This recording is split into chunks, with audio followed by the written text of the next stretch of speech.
মাথাভাঙ্গা কোচবিহার রাজ্য সড়কে ফের সক্রিয় হয়ে উঠেছে গাঁজা পাচার চক্র। সোমবার গোপন সূত্রে খবরের ভিত্তিতে নিশিগঞ্জ ফাঁড়ির ওসি কপিল রায়ের নেতৃত্বে ফাঁড়ি সংলগ্ন মাথাভাঙ্গা কোচবিহার 16 রাজ্য সড়কে শিলিগুড়িগামী যাত্রীবাহী বাসে তল্লাশি চালিয়ে 3 কেজি 300 গ্রাম গাঁজা সহ এক যুবককে গ্রেফতার করে। এর নাম আসাদ মিয়া, বাড়ি দিনহাটা বানিয়াদহ আবুতারা এলাকায়। উল্লেখ্য, গত বুধবার ছোট গাড়ি ধাওয়া করে 53 কেজি গাঁজা সহ দিনহাটার এক যুবককে গ্রেফতার করে পুলিশ। প্রশ্ন উঠছে, তবে কি পাচারকারীরা 16 রাজ্য সড়ককে নিরাপদ করিডোর হিসেবে ব্যবহার করছে?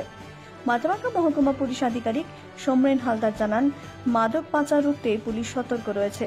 ধৃতের বিরুদ্ধে মাদক আইনে মামলা রুজু করে ঘটনা তদন্ত শুরু হয়েছে।